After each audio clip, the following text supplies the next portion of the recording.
Okay, I will call the special and committee meetings of the Edenton Town Council for May 26, 2026 to order. On our special meeting agenda, we've got Edenton Preservation Committee candidates. We have already heard from three of the candidates, Ed Ross, Cheryl Orr, and Lucas Belton. Hal Murray was unable to be here at our last meeting, and we continued the meeting to hear from him. Mr. Murray, I think all of y'all know him, has indicated that he would just rely upon his statement that he has given and will not be here tonight. And Dwayne, do you have a copy of that statement? I do, yes, sir. Okay, can you read that into the record and to the council? And then we'll entertain whether we'll take action tonight. I am going to recommend that we do take action for a number of reasons. Okay? So you want me to read the entire letter that he submitted? Yes, if you will. Yep, let's do it. Dwayne, you said this is something that we are taking action on? Mhm. Okay. Yeah. Ms. Mayor, distinguished members of the Town Council of Edenton, as I, Hal Murray, am unable to personally come before you, I submit to the following statement of interest and qualifications for a position on the Edenton Preservation Commission. I reside in the Edenton Historic District of 112 West Queen Street, and I've submitted my application to be appointed to the Edenton Preservation Commission, EPC. Your considerations of my appointment to this committee is appreciated, as this is the third time I've come before you. I have been attending EPC meetings longer than anyone on the community, including myself, Dwayne, which, with the exception of Lisa Baker, I know how the process works and is supposed to work within the EPC. I've also been on the building in a project within the historic district, so I know the homeowner has to go through to maintain or make improvement to their homes. I'm well acquainted with the Edenton Historic District Design Standards, the document which clearly dictates the authority and powers of the EPC. The present standards document replaces the previous guidelines. It's my opinion that some members make decisions based on very broad interpretations of the standards as if they were guidelines. I would take a more literal position in the interpretation of the standards, as this is the only way to preserve the historic nature of Edenton. The board has tried to expand authority by issuing after-fact COAs and provisional certificate of appropriateness, although I believe the EPC is acting with good intention in trying to be of assistance to the historic district residents. Such certificate of appropriateness are not described in the Edenton Historic District Design Standards. The standards specify that the EPC can issue a major COA or a minor COA with a clear description of the process qualifications of each, nothing else. Again, as a committee member, I would like to take a more narrow and appropriate position on such matters. The EPC on numerous occasions has issued major COAs to work completed before coming before the EPC, and doing so with little or no comments. The standards are clear to this issue. One comes before the EPC for approval before starting a project requiring COA of any kind. The EPC's behavior is clear signal to the community that once done, it won't be undone. There's no repercussions. This perception by the community has to be changed if we are to preserve the historic nature of the community. Otherwise, we'll have EPC if the EPC cleanses the record by issuing COA for work already done. Thank you for consideration, Hal Murray. And I would just ask that that be placed into our records to show that it was read into the record and that we considered it. And what we have typically done in these types of scenarios is I, in a second, will call for a motion on any one of these candidates. If that candidate gets a second, then we'll vote on that. A positive vote on the first candidate would mean that that is the preferred candidate. We're not running two, I thought we had two votes. No, we'll have one in June. We're not doing both at the same We're time. going to do this one tonight and then reopen the process after that. If we get a negative vote on the first candidate, we just move right down the line until somebody gets a majority vote. So at this time, in order to get the discussion going and also to move this forward, I would entertain a motion on any one of those candidates and a possible second. So I'd like to make a motion on Lucas Belton, 208 West Queen Street. Okay, we've got a motion to approve Lucas Belton as the next Edenton Preservation Committee candidate. Is there a second for Mr. Belton's nomination? I'd second that. Okay, we've got a motion and a second. Any discussion about the candidates or any discussion about this specific candidate? Point out that Lucas lives in the historic district, but then has that background in historic preservation. He talked to us about his work in Charlotte, and then his current work now of reproducing wood pieces that would, that match what used to be there. So he gets it, he's involved with it already, and it certainly seems like a passion of his. I think he'll be great. And And I think he really needs to do it. prior to him starting his own business here, he worked for Down East Preservation. I'm not sure how long, but he does have that background. It says 5 years. Well, down east, 5 years? Okay. Yeah. Any questions about Mr. Belton from people that might not know him as well as the councilman who made the motion, the councilman who seconded the motion? Any questions?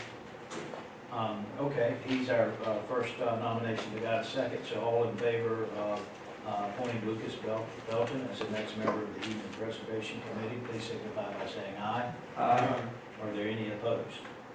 There appear to be none opposed, so we will reach out to Mr. Belton and let him know. We also talked last time about exploring other opportunities for some of the other candidates.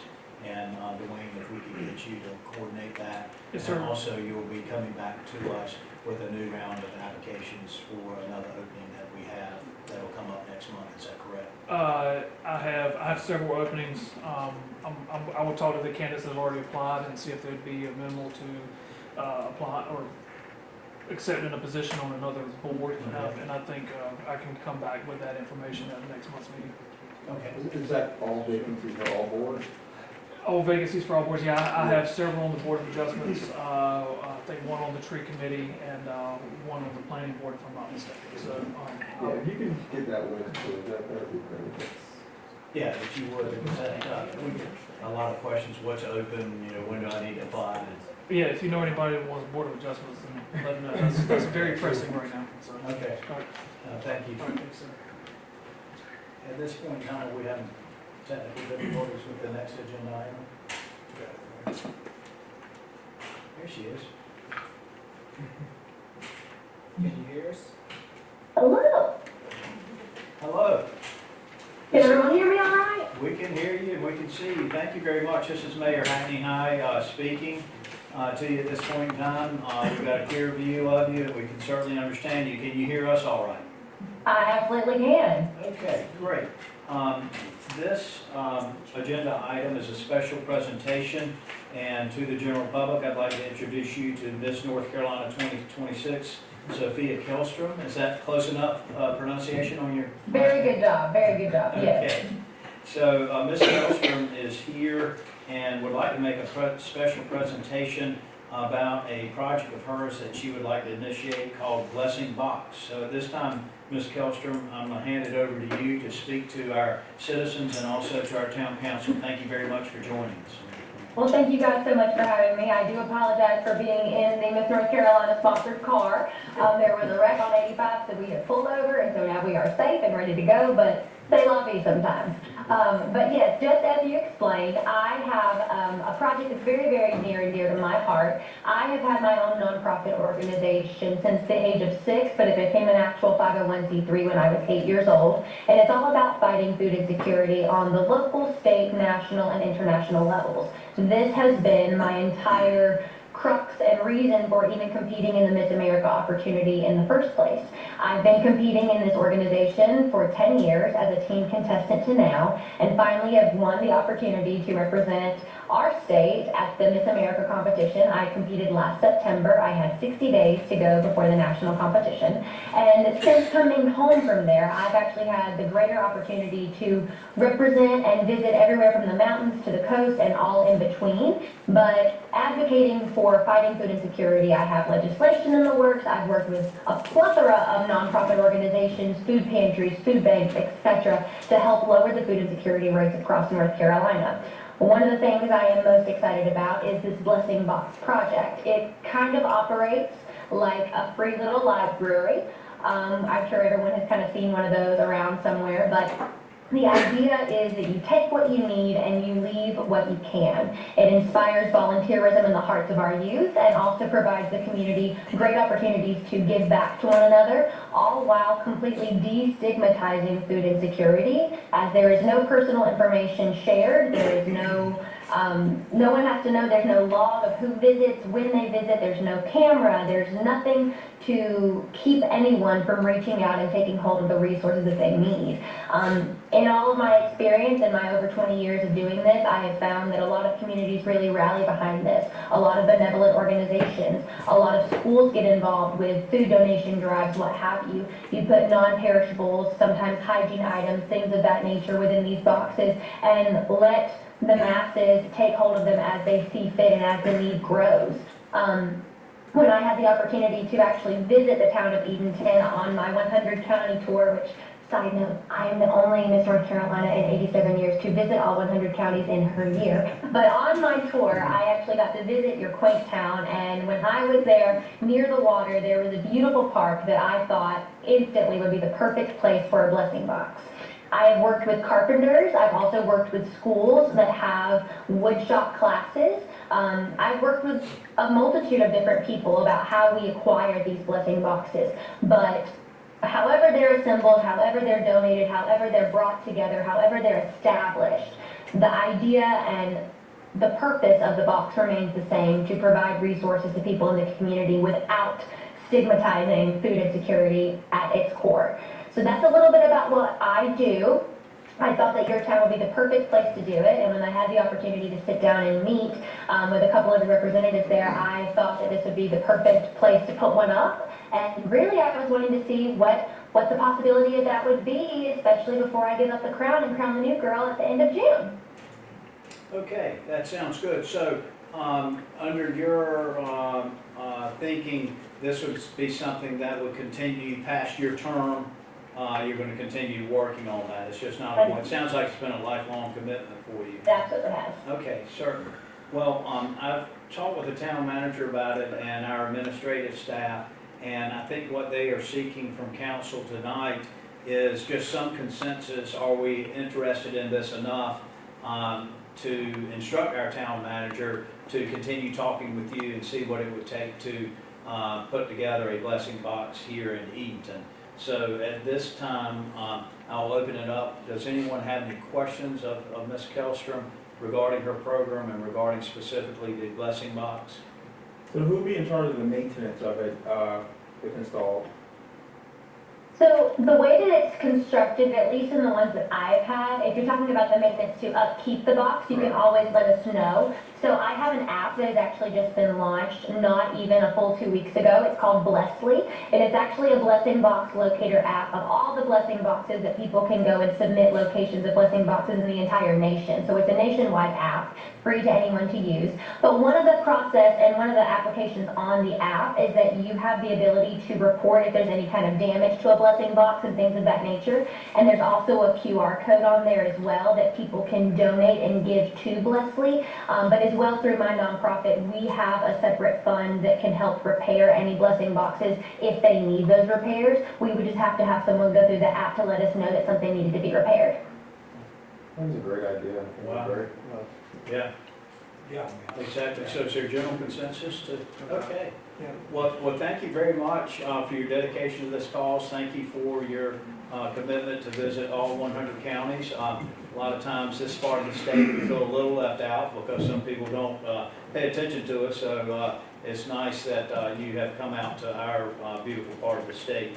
And so there is a consensus for our town manager to continue working with you on this. And so I'm assuming in the next couple of days, he's going to be busy, but I'm assuming he'll reach out to you and the two of you can move forward for further discussions with the hopeful goal of placing a blessing box here in our beautiful town. Awesome. Thank you all so much. Thank you, and thank you for stopping on the side of the road and meeting with us in your car. Thank you all for meeting with me. I appreciate it. Safe travels. Thank you. Thank you. Bye-bye. Okay, next on our agenda item, I think this will be a Zoom appearance also from One Digital. Rand Williams is our One Digital representative who helps us on our insurance issues. And Corey, I'm gonna hand it over to you and Rand. Is he available? I am. Can everybody hear me okay? Hey, Rand, yes, we can see and hear you. Can you hear us all right?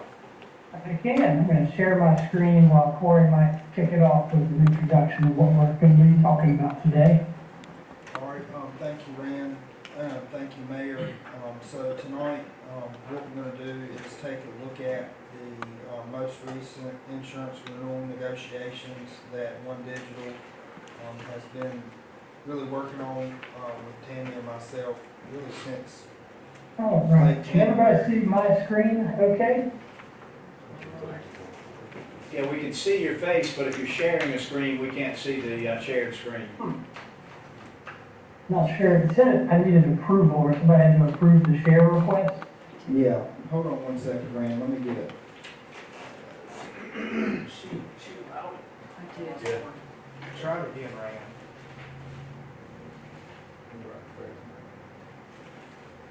Try it again, Rand.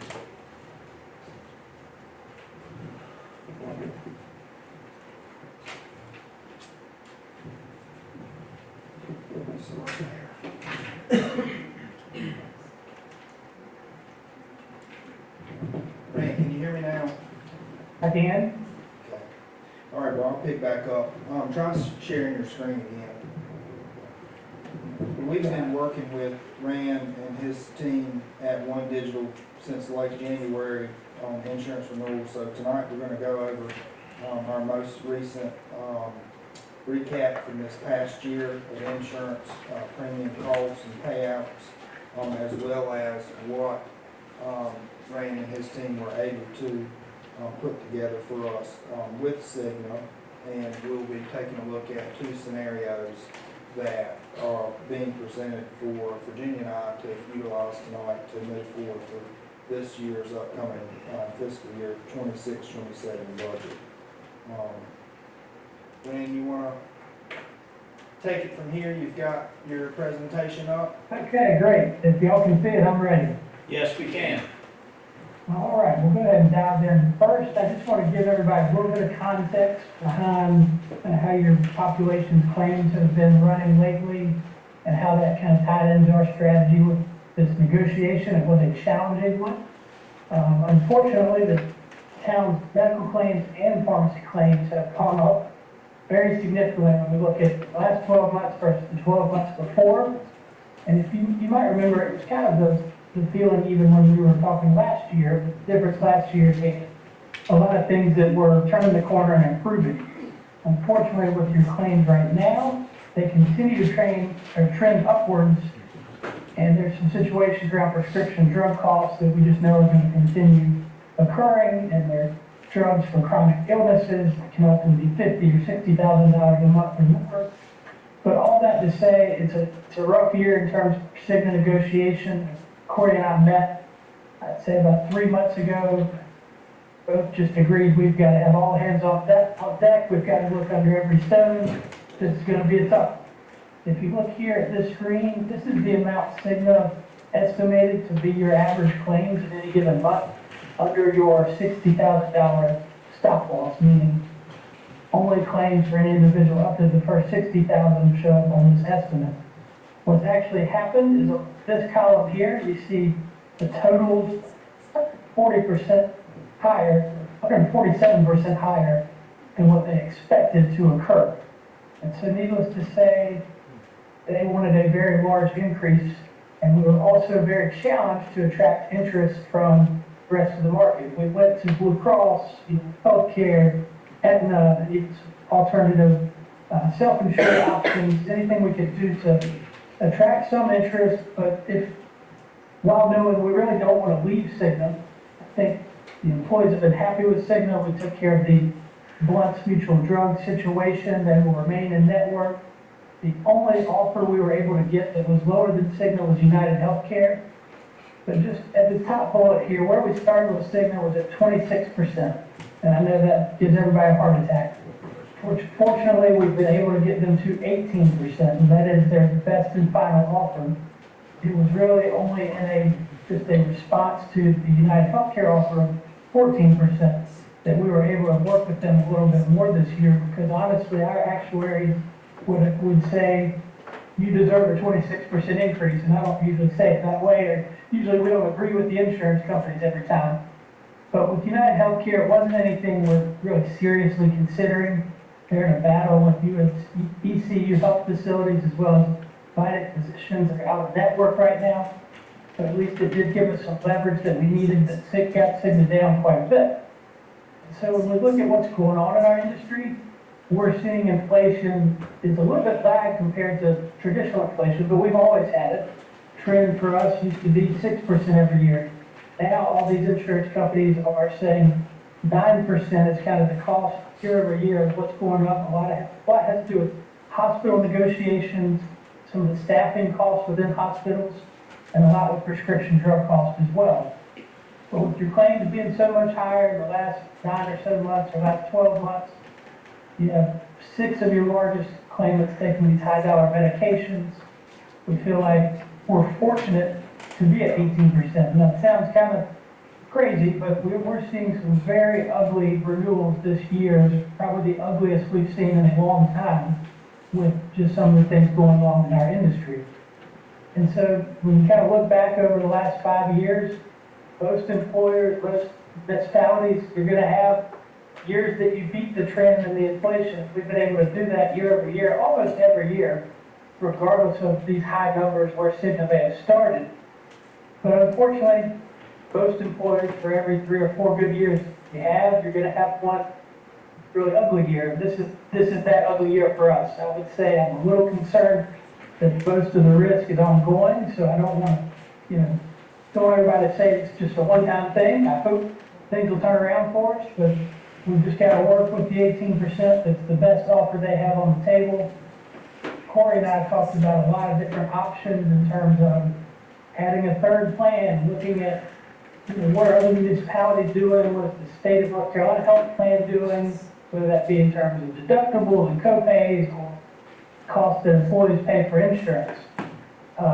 One thing Corey, really said all along is we don't want to diminish the benefits that we offer our employees. So outside of the medical we're going to talk about the most, the dental plan does have a slight increase.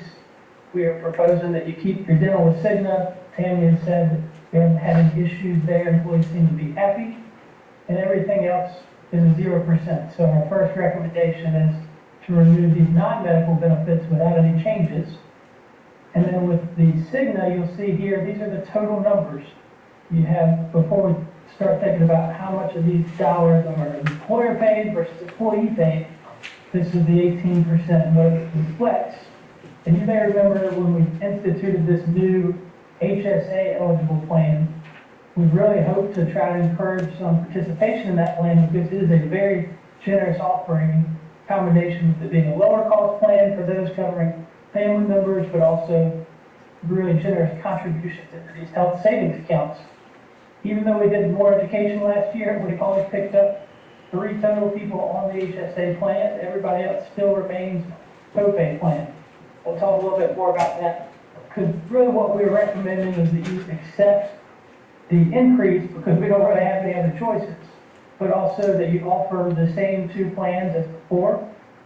So the decision to be made is kind of how do you contribute towards the cost of the plan and how do you share the increase a little bit from a budget-minded standpoint. And maybe before I go to the contributions themselves, does anybody have any questions about anything I just said? Comments are welcome. I know I talked really fast, so I'll just pause for a second. Okay, are there any questions or comments from council? Rand, do you usually see an uptick over time in the people that take advantage of the HSA? I mean, I know we only 3 out of 53, we want a higher percentage there, but with more education and more time that goes by, would you expect to see that number rise significantly? Yeah, that we really would. That's our hope. And y'all were a little bit of an anomaly last year. We did more education, but probably still not as much as though we want to do this year. I think the reality is the first year that it's introduced, you don't see it, but you usually see more than what y'all got out of it.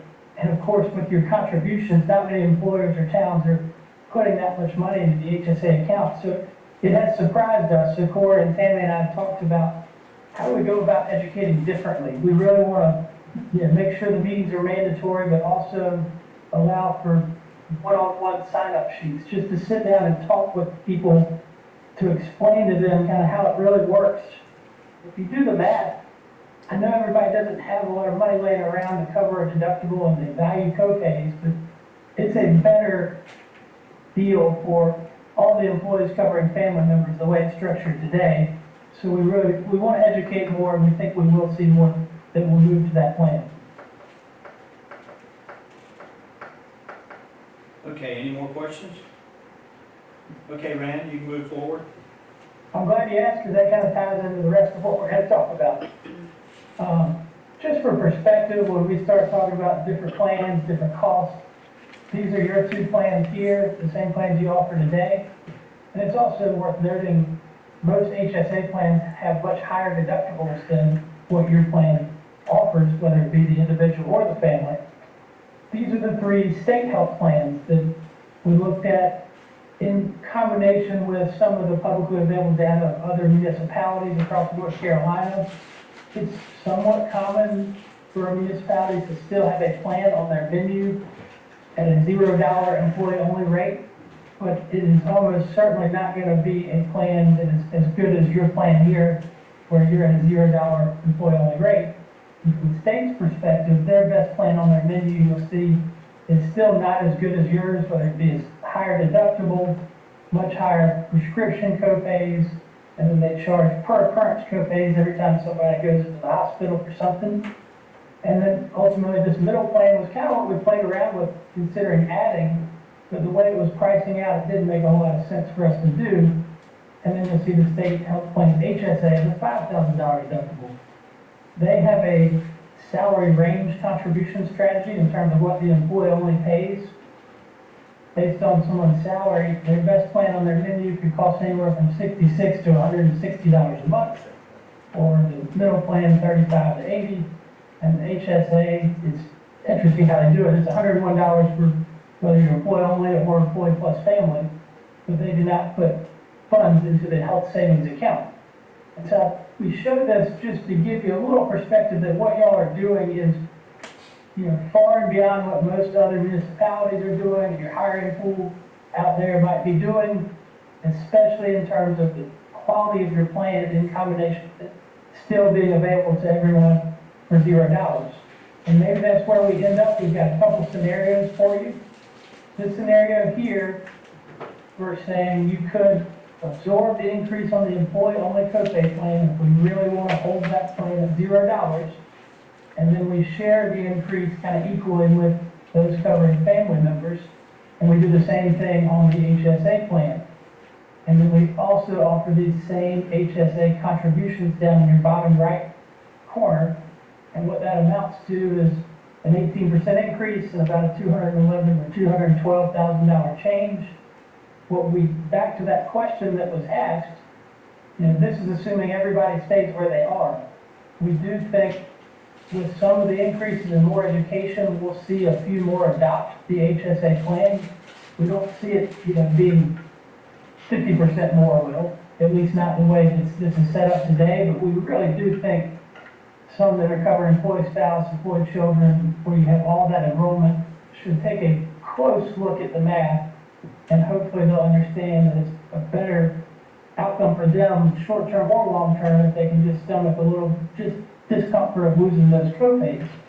But if we did get surprised, if we had, under this scenario, everybody go to the HSA plan, it might technically mean your employer goes to 24% instead of 18%. Because now the cost you contribute on the HSA is not, it's not low enough to fund these very generous HSA contributions. So for each conversion, it actually costs the town a little bit more under this scenario.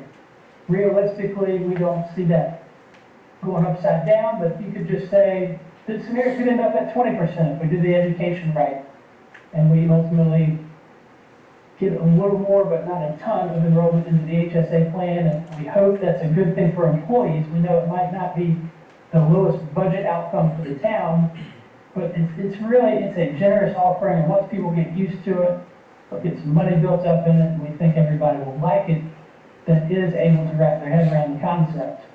So this is one scenario. We've played with 3 or 4 different ones, and we've narrowed it down to one more. This second one here is a little bit more budget-minded with this large increase.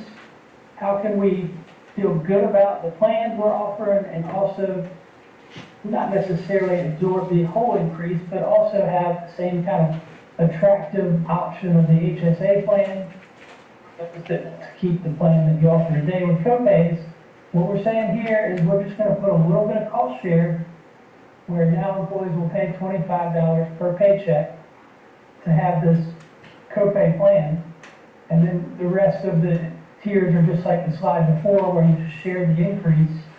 We keep the HSA at $0. If somebody's very paycheck sensitive, we think them seeing that now something's going to come out of their paycheck for the copay plan might make them think about it a little bit differently and want to learn more about the HSA. And so when we look at this scenario, it does, of course, help the town's budget, but this is still assuming everybody ends up where they are today. What this is proposing is lowering the HSA town contribution on the employee only to $50. And some of that really is, we do think you're going to have some young invincible people say, I don't go to the doctor much, now something's coming out of my paycheck, I'll take the HSA instead. We don't want you to get too upside down with that calculation if that happens. But we also want to make it a very attractive option as it was before for those covering family members. And you will see, we do spend a little bit more for each person that converts on these family member tiers. But at 15.3%, like even if everybody converted to the HSA, it's maybe going to go to like 16 or 17 or 16.38%. So this is a way that the payroll deduction cost sharing on the copay plan kind of helps fund the ability to still be very generous on the HSA contributions for those covering family members. And we still think it's a good proposition for the employee only. We just think those that are going to be attracted there are not going to be the ones that are on prescription drugs, brand drugs, going to the doctor. They're going to be better off paying $25 a paycheck. But with some others, and especially your young invincibles, we think you'll see a little bit of movement. We think that's a good thing. So honestly, between Corey and I and Tammy and the way we've worked through all this, this scenario 2 is our recommendation.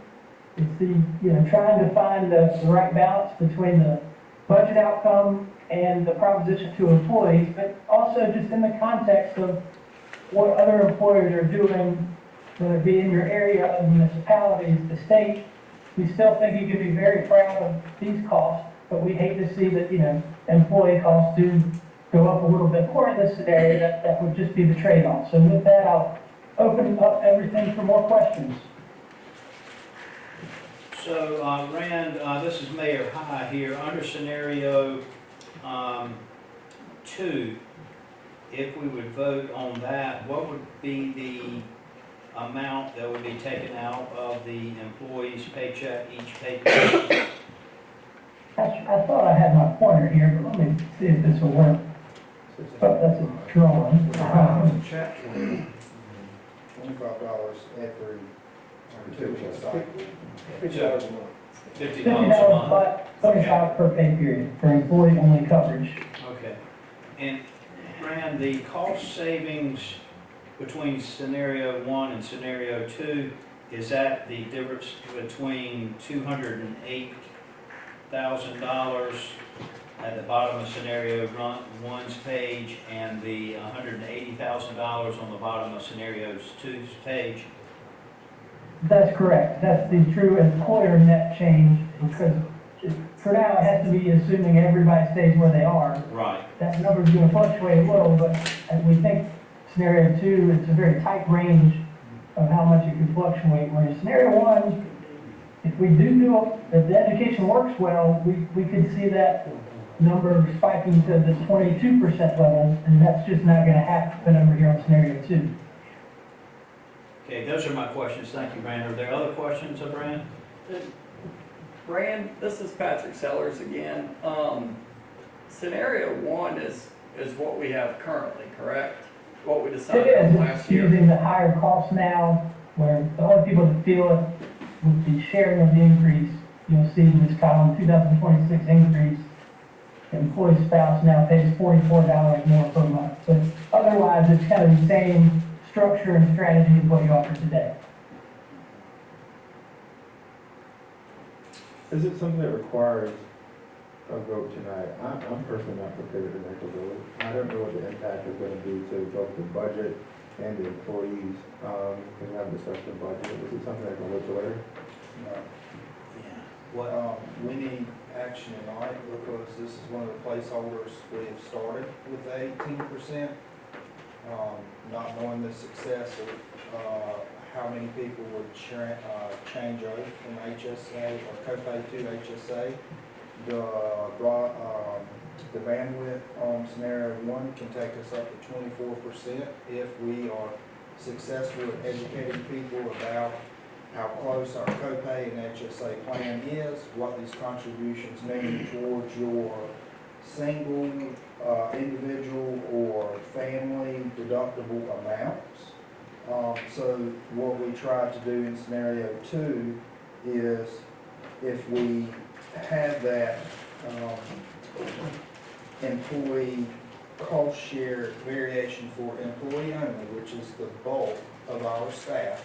One thing to note here that Rand didn't share is that 80% of our employees underutilize the insurance that we offer. So that means that 80% of our staff are not fully benefiting from the copay plan that we have.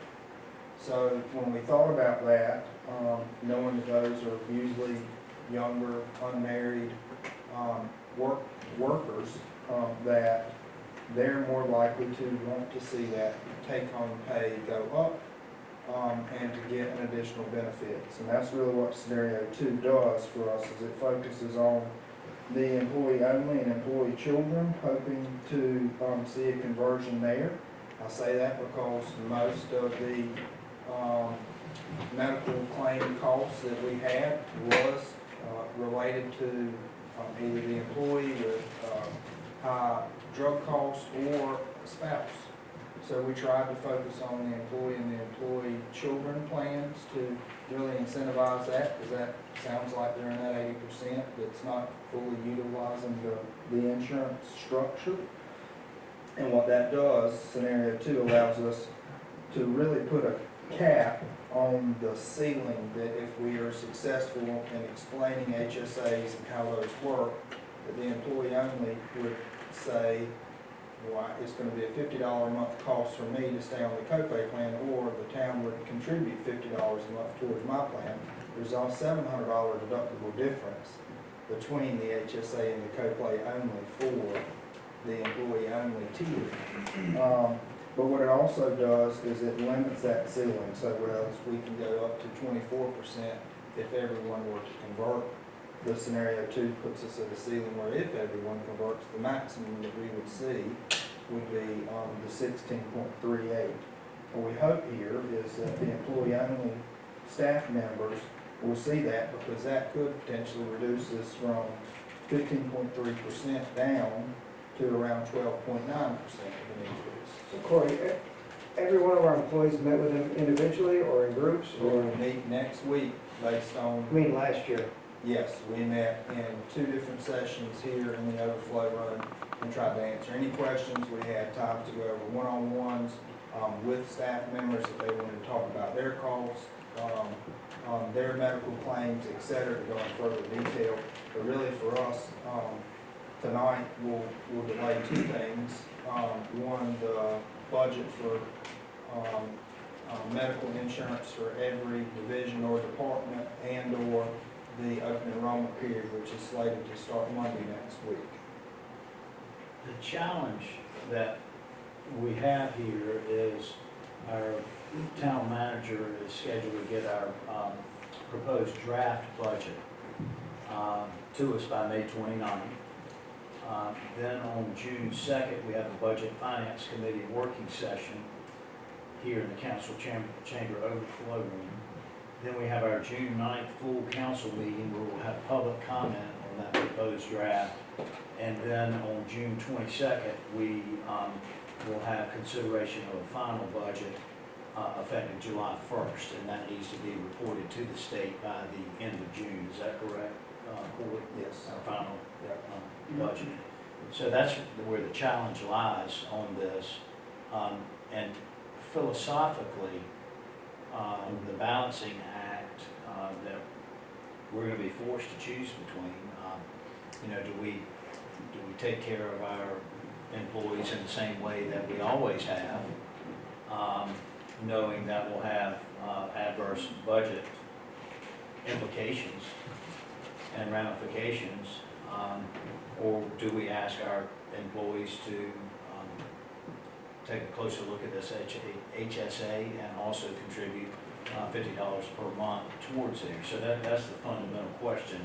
And you as council set these philosophical philosophies, and that's one thing that we'll have to think about. Well, how does it compare to surrounding municipalities or other entities? I think the term that Rand shared with me and Tammy when we were going through this is compared to other municipalities and the state, this is very much a Cadillac of plans. Both options. Both options. And Councilman Costin also had the question as what does this do to the employee? Right now, an individual, which would be employee only, maximum annual deduction for a one person, that employee only, for the copay plan max in network is $5,000, and that is the same amount that it is for HSA. When you look at the individual embedded, that's a $1,000 cost versus a $1,700 cost. So the difference in what our staff members get at the copay amount, the ceilings that they're working towards is still very much the same in the HSA plan. Does this make sense for the employee spouse or the employee family? Probably not. Does this make sense for the employee only and the employee and children? Yeah, they're probably that 80% that aren't utilizing the benefit. They're paying everything out of pocket for their copay piece. They have similar maximums for deductibles that they have to meet, whether they're on the copay plan or the HSA plan. So a nice incentive for those underutilized staff, which are 53 and 21, is to say, hey, employee only, you're either going to pay $50 a month for your insurance to stay on the copay plan, or if you choose to switch to the HSA, which is very similar, we're going to give you $50 a month towards your medical costs. That makes a lot of sense to someone who's not going to the doctor. The other thing is employee children. There's not a very big difference there in cost. We kept that employee children contribution high at $250 a month towards that plan. So if an individual was to choose to go to that plan with their family, our copay family costs would be upwards of $3,000 for their annual deductible for the copay plan, and the HSA would be $3,400. So they can pay that $3,000 out of pocket on the copay plan, or they can have $250 a month towards the HSA plan to get a deductible max of $3,400. That's $400 difference. As a follow-up to Councilman Costin's question, the plan and benefits has been described by you and Rand as Cadillac. Yes. How do we compare with surrounding areas, whether it be county or other municipalities, in terms of how much they are asking their employees to share, if any? When we look Yeah, I at, think that was where we, don't worry about this just being a state health plan. We did look at some other data, and just, we work with some of the municipalities as well. I think there are municipalities that offer plans at $0, but on average, those deductibles are gonna look like this middle plan the state offers at $3,000, or an out-of-pocket max of $6 or $7. There are municipalities that offer plans that look more like yours, but typically they're gonna charge in that $50 range and sometimes the $100 range, probably not whole lot more than the $100 range.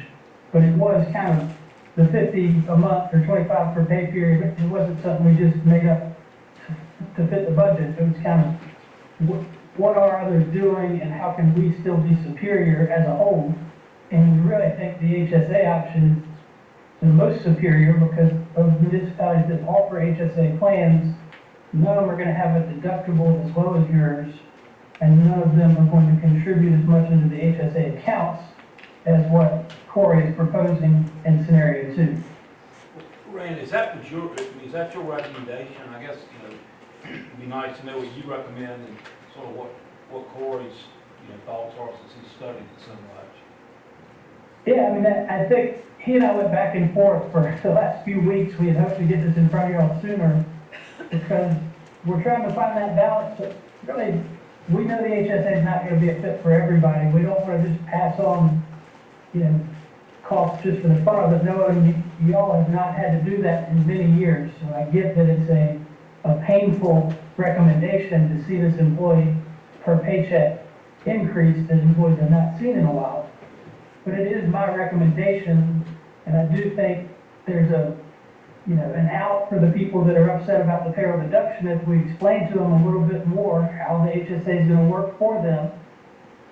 Some of them are going to see the opportunity to still have their paycheck look almost the same, and now they get some free money to go with it. Those that are on expensive brand medications and they don't have money laying around, they value copays, they're going to say, I'm going to pay $25 a paycheck to keep that plan, and we want that. So we do kind of think it's the best of both worlds, and it also allows the budget projections to be less variable than scenario 1. Ultimately, we feel pretty good that 180 number is not going to grow a whole lot. Rand, we spoke about earlier on slide number 5 or page number 5 of your presentation about our loss ratios and the ongoing nature of our claims. Shouldn't those claims balance out a little bit over time and the loss ratios get a little more in our favor? I'll say they can't get much worse than they are now. So I think it's possible or it's more likely. When we first started the negotiation with Cigna, we saw February come in here at 57,000 because if you look above that, it was consistently over 100 and close to 2, and we were hopeful that, hey, things are trending in the right direction. And then March and April goes right back to where you were before, averaging around 111. And another thing to point out is March and April, your highest claimants have already hit that 60,000 stop loss. So unfortunately, you've got a lot of claim volume, even though Corey's right when he said 80% of the people aren't using our plan. What he means by that is that about 60% of the claims always come from about 5 or 6 people. But it doesn't mean that everybody is using it all the time. We're just seeing a huge uptick on these prescription drugs where we know they're going to get filled every month. It's not the same as somebody having a heart attack, getting out of the hospital, feeling better afterwards. It's more predictable that we expect them to not just drop off, but I think they will get better. Thank you. And again, scenario 1 is what we changed to last year, and we did that for our employees, correct? And we did, and it didn't click for them on the opportunity with the HSA, but I think part of the reason is they didn't really have any motivation to listen when they knew their per paycheck costs were going to remain exactly the same on this copay plan. It's kind of like, nope, nothing's changing, I think I'm good right where I am. So this year, we do think it would feel a little different from an education and interest standpoint on scenario 2. Yeah, I understand the incentivizing them, but we're incentivizing them by taking $50 out of each paycheck. You could call it disincentivizing them for, yes, I understand what you mean. Yeah. It's, I just have a major problem that we switched to this last year, and now we're saying $28,000, which is the difference between the 2 plans, is too much for us to stomach, and we're going to take $600 from every single town employee. Because that's what we'd be doing. I think that's the philosophical that y'all got to probably, scenario 1 is we just value the $0 enough that from a budget standpoint, it's the 28 plus however many people convert, we end up maybe at 40, or it could be a little higher than that. But ultimately, to your point, if you really value that $0 and you all want to do that to your people, then scenario 2 is certainly, I understand where you're coming from, and I'm sure others do too. Does anybody else want to comment? Patrick, your questions were questions, but kind of failed in a comment. Any other comments? My comment would be, we chose this plan for employees, and it was the Cadillac. And if we start saying, hey, this other plan's pretty good, it's just gonna cost you $600 a year. $600 a year is multiple light bills. $600 a year is a lot of money to people. And I think we need to keep that in mind. I mean, what's our average employee make? 40 grand, 42 grand? And so 600 is a lot. And we chose this plan for a reason. I think we gotta figure out, where do we save $28,000 elsewhere? I agree, that was my initial concern, with the impact on the employee. That shared cost of $600 a month. One reason why I wasn't prepared to make a decision tonight, but I understand the urgency of making it. I'm with Patrick, I do lean more towards scenario 1, just because it's something that we switched to recently, this last year. But I get the shared cost with scenario 2 as well, but, And to answer your question, or concerns, we've had this discussion with the department heads, some of them are here, just this past week. I think if the town hadn't also made such a strive to make sure that we're #1 in line on pay, that we wouldn't be asking this. And so we look at where we are compared to our peers, not only for insurance, but what their hourly rates are and what the council has done, and to consider, you know, this amount compared to what we've seen for the state plans and some of the other town plans. I could understand if our salary ranges were similar to theirs, but we've had 2 salary studies since 2018 that council has tried to provide the best ranges for employees. Corey, I know you're already working on Tuesday night's meeting and the idea of what you're gonna present to us. Is that a big reach, scenario 1, with what you're already working towards? Scenario 1 is the original placeholder we've used for insurance, but what we cannot control is if we have these conversations with staff and they choose to switch to the HSA plan, the second scenario allows us to continue to see some downward savings, and if we were to have a mass exodus of folks converting, that we would see it come back towards the 15% number and put us at 16.3. The only thing I can't control is the bandwidth of, do we go as high as 24% now?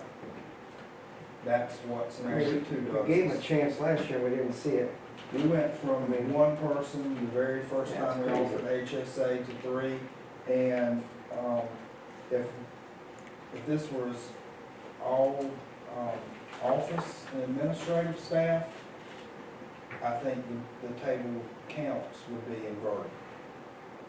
I think the worry about is you know, a lot of staff members just go to the emergency room versus to a primary care doctor on urgent care, because there's no cost. There's no reason to go there because the insurance is going to pay for it. I think we have some education to show that those are some bad habits that, you know, causing some of these increases. Is there enough comment and questions now for me to seek a motion on either scenario 1 or scenario 2? I know two are very... We got to vote on this today because we need to really sit down and discuss which is going to be the best plan for our town employees, which way will benefit them the best, because extra money coming out on insurance, which they didn't have to pay last year, it's gonna hurt their pockets some, and everything, and inflation is instead of raising this year, you know, we paying, hey, we gonna be paying $5 for a gallon of gas or something. Well, I think, and I may be oversimplifying it when I say this, but I think one scenario is obviously better for the employee, and one scenario is obviously better for us. So if your concern is, if you are way more on the side of what is best for the employee, then I'm not sure, delaying it will, No, I go for the employees.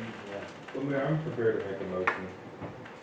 Have to, I'd finally offer this, these are all adults, and nobody wants to be told what to do as an adult, or told they have to do something. You start taking $600, we're telling them what they have to do.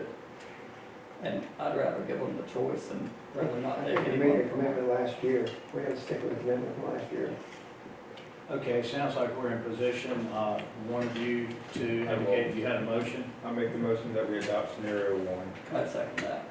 Okay, we've got a motion by Councilman Constant, a second by Councilman Sellers to adopt and approve scenario one. There being no further comments or questions, I'm assuming, I'll call that for a vote. All in favor of choosing scenario one as presented, please signify by saying aye. Aye. Okay, any opposed? Okay, thank you for your hard work on this, Corey. I know that's going to present you some challenges, and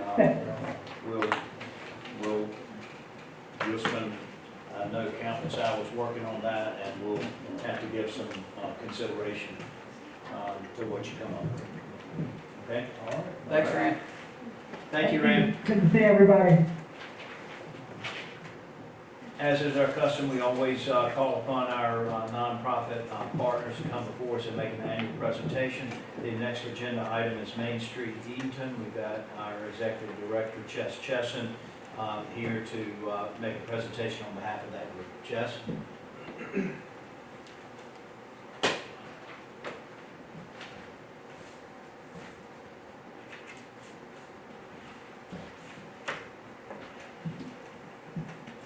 Good evening, Mr. Mayor and Council. Cool. Let's see if this test chip. Thanks for having me. I'm Chess Chesson. I run Main Street Edenton, as you know. I'm happy to provide our annual update as we kind of prepare for our annual reporting to the state and then the national program. Happy to kind of share what we've been working on this last year. It's been a busy year. Timmy Turner and myself have been hard at work. Just reiterate this. Our Main Street program was established in 2003 as Destination Downtown Edenton. About a year and a half ago, we're now doing business as Main Street Edenton to align with the state and national brand. So a big part of our programming is focused around preservation and design of downtown and keeping downtown beautiful. Downtown, in our opinion, is the kind of the heart of the community. It's what provides that quality of life for the greater economic development for the county, and gives people and residents a place that they can identify with and call home. So this past year, we were able to expand our facade grant program from $6,000 a year to $10,000. That allows us to provide 5 grants instead of 3. We are currently about to award our 4th grant this year before the end of the year, the end of our fiscal year. We also have put a lot of effort into our design guidance and developing design standards, working with CJ in the town on the lighting grant that we're bringing in and rolling in. As well as a lot of the streetscape work and discussions that are going around. Is what Timmy has also brought out weekly business spotlights, so spotlighting the businesses, and now that he's kind of touched on most of our businesses, he's doing kind of personnel spotlights on people that you see downtown, the stories behind those businesses, the stories of the people working downtown, which have been met with a whole lot of success. We also put on quarterly merchant meetings where we engage with the merchants. The mayor was at our last one, kind of hearing their thoughts, feedback from the events, feedback as we kind of letting them know upcoming dates and as we're getting ready, and so they're prepared for what's coming down, and we have big visitor tours meetings. And then finally, but not least, Timmy has coordinated volunteer meetups. So we're doing 2 of those a year right now. And in that scenario, we host those at the American Legion.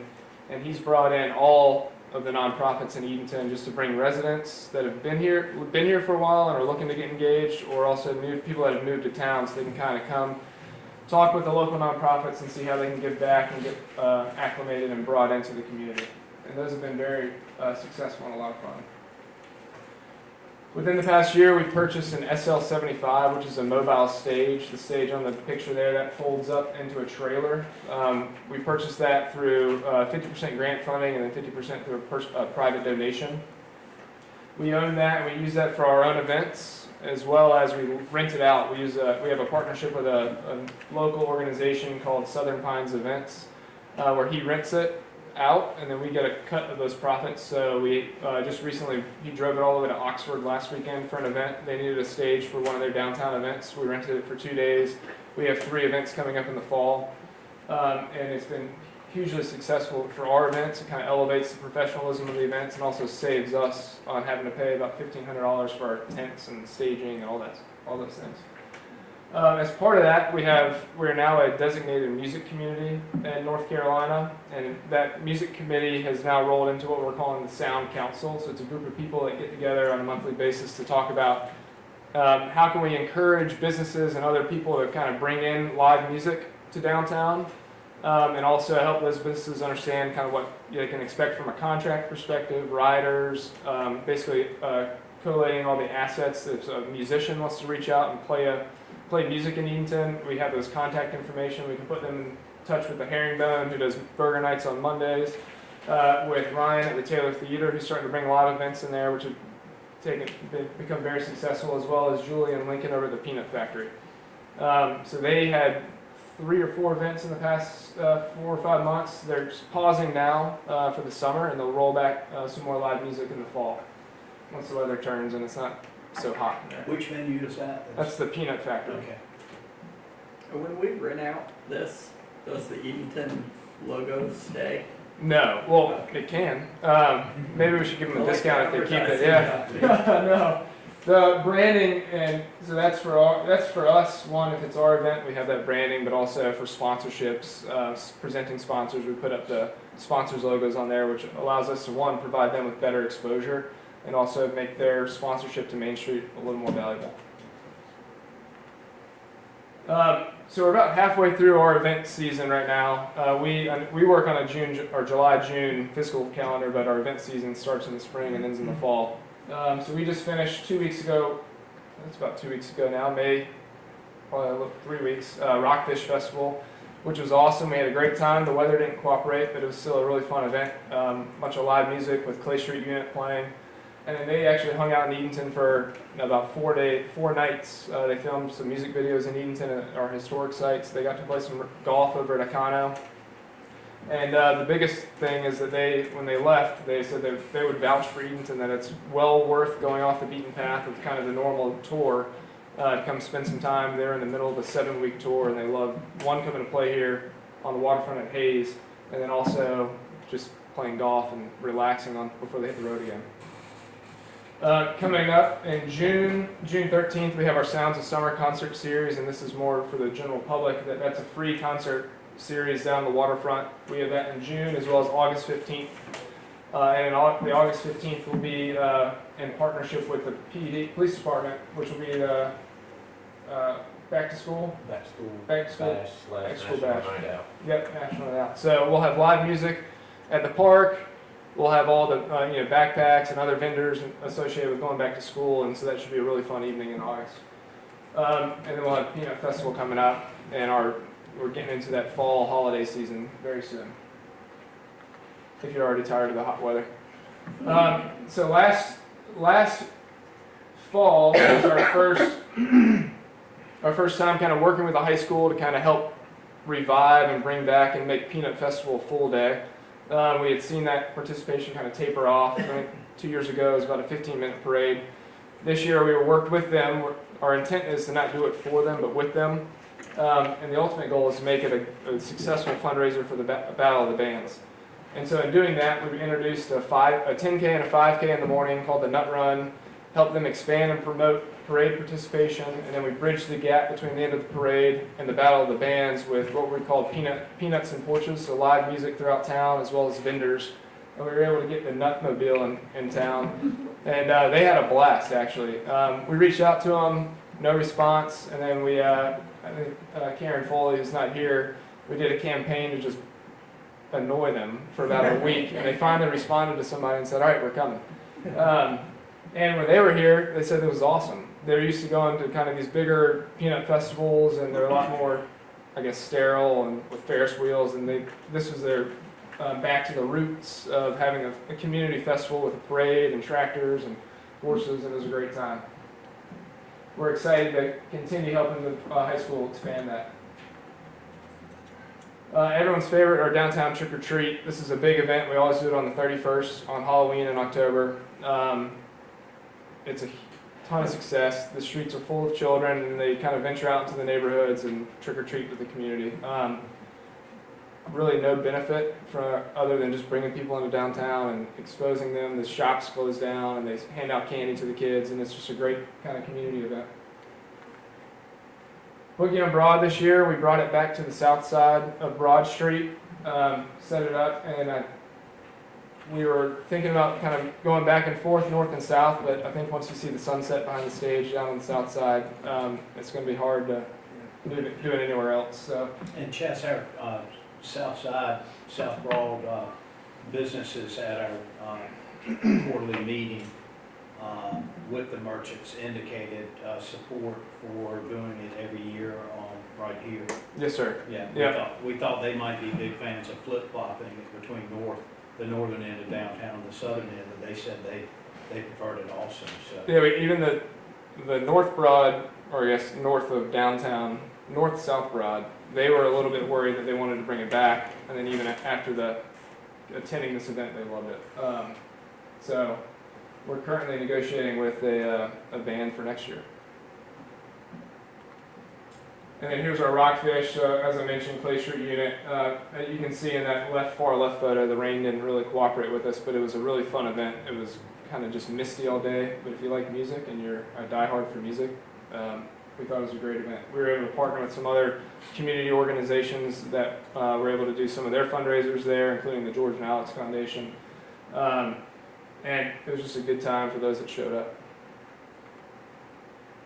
All right, our favorite, my favorite kind of meat and potatoes. So over this past year, we've been able to record almost $5 million in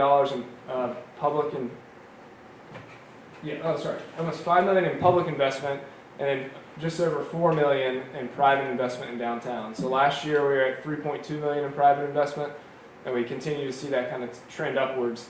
A lot of that is due to the larger buildings that take a lot more capital expenditure to get ready.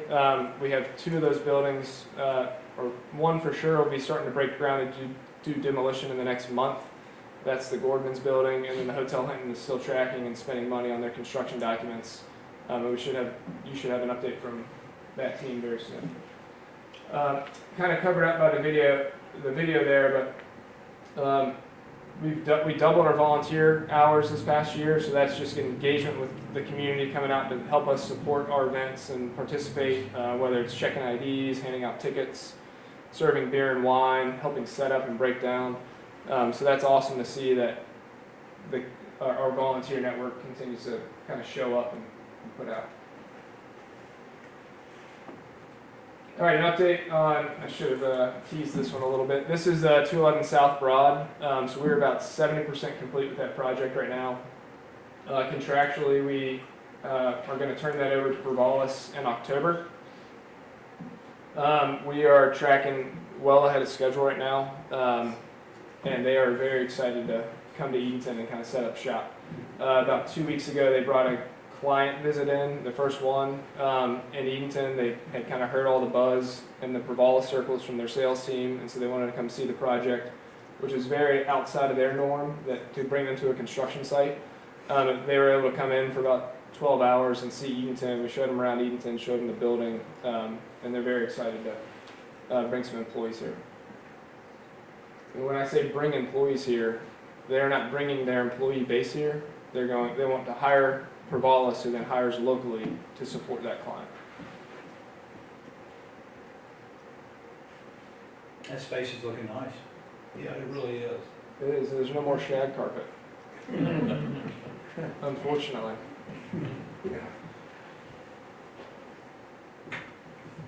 All right, the parking deck, the Court Street parking project, which has been a very fun lesson and learning curve for us. So that project, the infrastructure work is about 60% complete now, so that's all the new stormwater along Court Street and East Eden Extension. I wish someone had warned us and to dig up a 150-year-old intersection. We found a lot and we've replaced a lot. All the overhead lines, the utility and telecom is now buried along Court Street. Those overhead lines are down. We have our screen wall built with the transformer, dumpster enclosure, and the generator that will be installed in the next 3 weeks. And that project's tracking on timeline right now. Looking for the phase 1A is a July-August completion for the surface lot. Again, our going vertical on the parking deck that was approved is still contingent on the state of passing a budget and an appropriation request being in that budget. So yet to be confirmed or denied right now. Other projects that are kind of ongoing, I alluded to the Gordman's project, which now we can call Edenton Commons. That's the 213 South Broad. I saw her yesterday actually, and she just got approval for her lending, which is exciting for her. She's hoping to have that. I won't tell. She wants to have that done by the end of the year. She's a very aggressive timeline, but she has selected A.R. Chesson as her contractor, and I have nothing but good things to say. I will reiterate that I'm not related, not an uncle. We do know Al Chesson very well, but we're unrelated.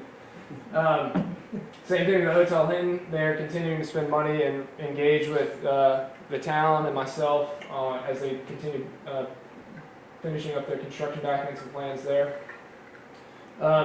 The 207 South Broad Street Pocket Park, or the old Crestwell lot, we're using that now as a laydown yard, but we continue to do work on getting to a design, or not a final design, but a design that we can kind of show as we start raising money for that. We have a meeting next Wednesday, the 3rd, with our design team and design committee to kind of have a final iteration of that. And then we expect to kind of start our capital campaign end of June, early July.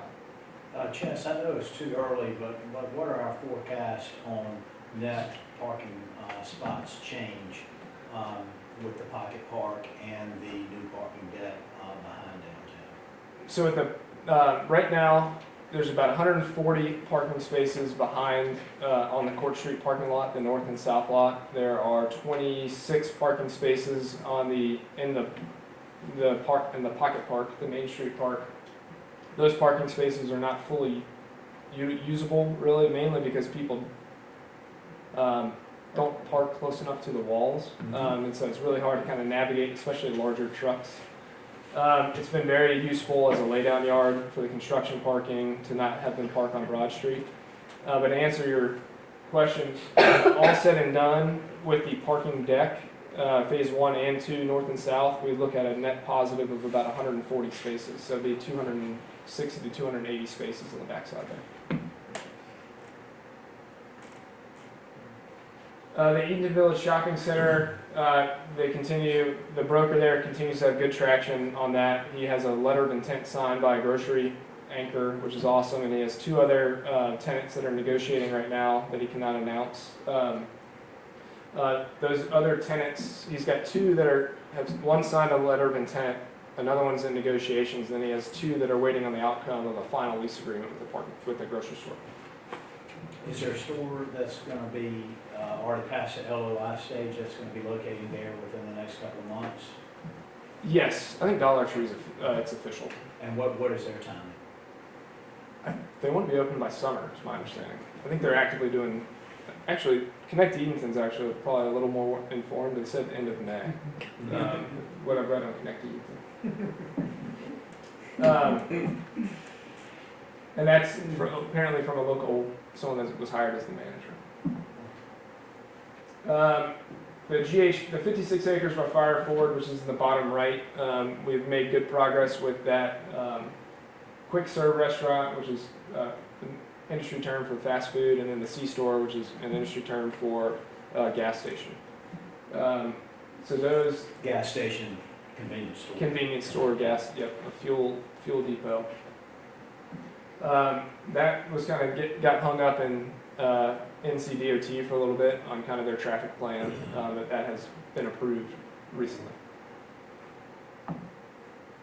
No strong update on Beachwood Apartments. They continue. It's still a priority for them. I think they're reevaluating kind of their site location right now, but they still have vocalized intent to proceed with that project. And that I It would was just, not like we approved it. Is that what you're saying? I cannot answer that. It sounds like they're going to come back for a different site plan or a different site location. I will, in the interest of time, any questions, and I'll roll into the partnership. How about the motel that's supposed to be coming out there by Pizza Hut? I'm gonna. Where's Blaine? Did he leave? He ran away. He thought he knew you were gonna ask that. They keep telling us in a couple quarters And I reached out to for 2 years. one of the city managers that, the location was in front of us, supposedly, to find out where they were in permitting, where they were in site design. He was unfamiliar with the project, so at this point, Were they, I don't know where we are in yeah, life. we seem to have approved a lot of stuff and never gets built. Well, they have, And then they come back and we charge them more for the Yeah. staff time. We can find out from whoever Yeah. else. I will say Dwayne's been the primary contact for them. They are responsive to his emails. Like they respond to them and give him an update. But the update continues to be in a couple quarters. My first year on council. Yeah. You know, 22. I think a $28,000 charge would help us.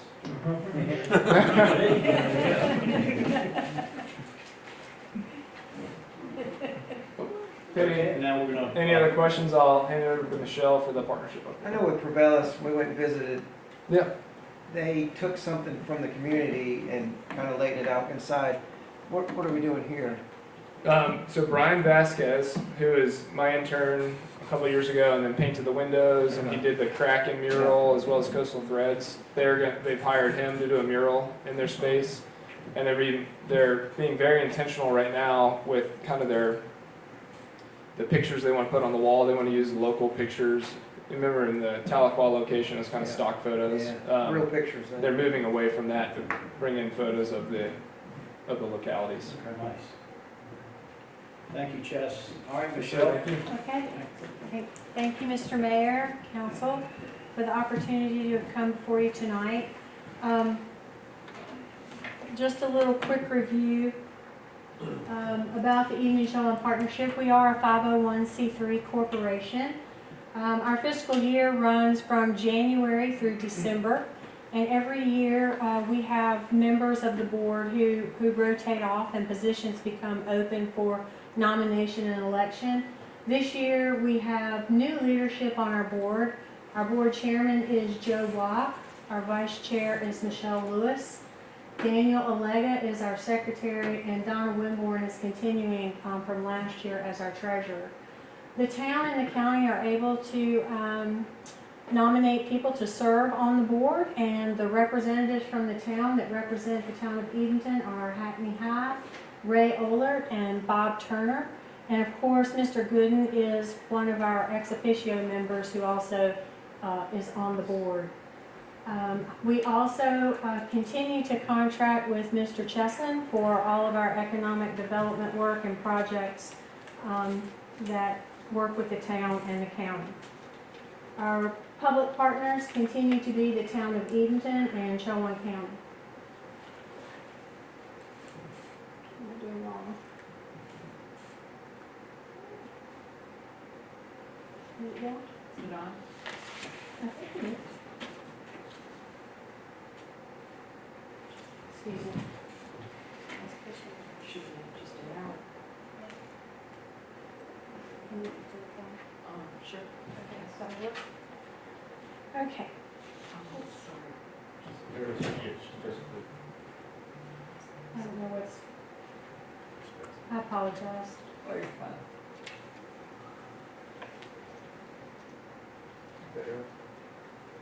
Thank you. The partnership under the leadership of Mr. Walk has organizational committees, and he's asked board members to serve as champions in these 4 areas this year: economic development, education and workforce development, workforce housing, and recreation within the town and county.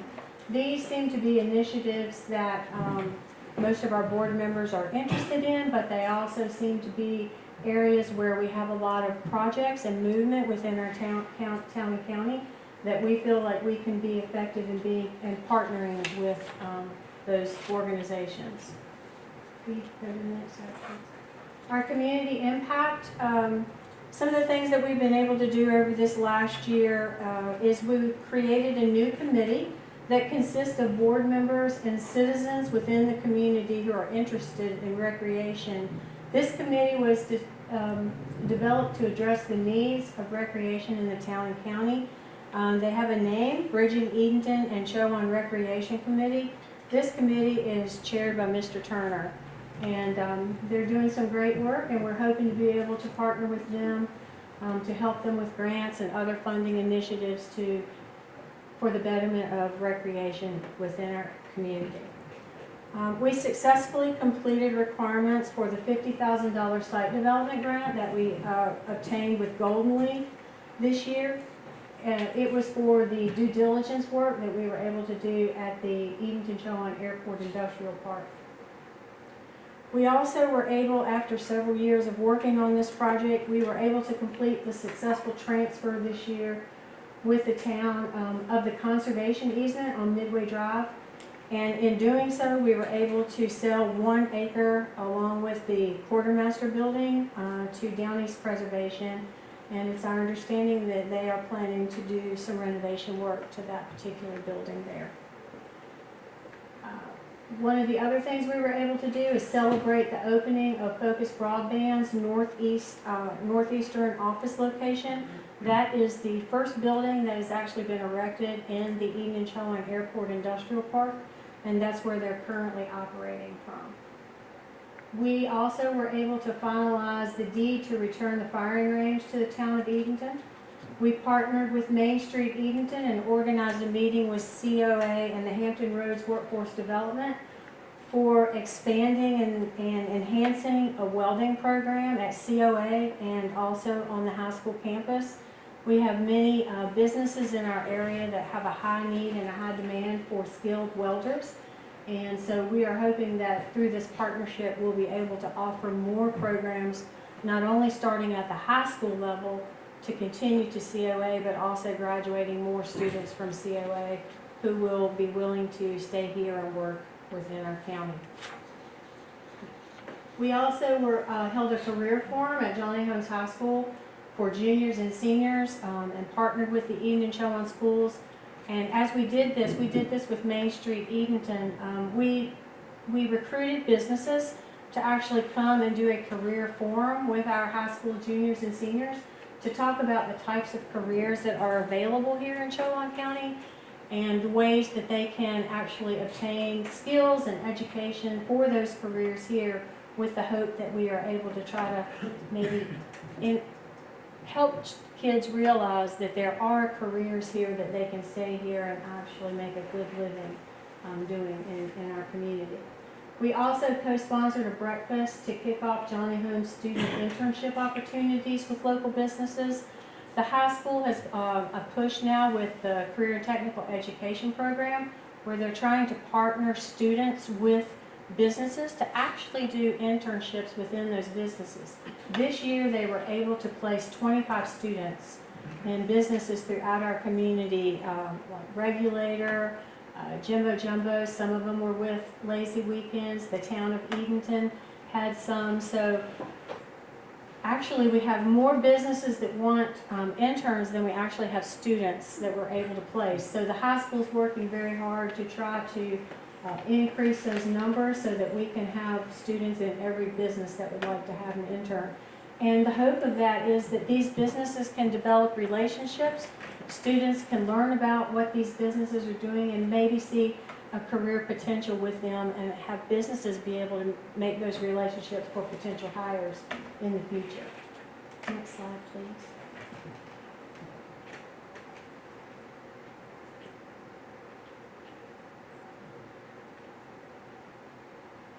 You won't go? Okay, that's all right.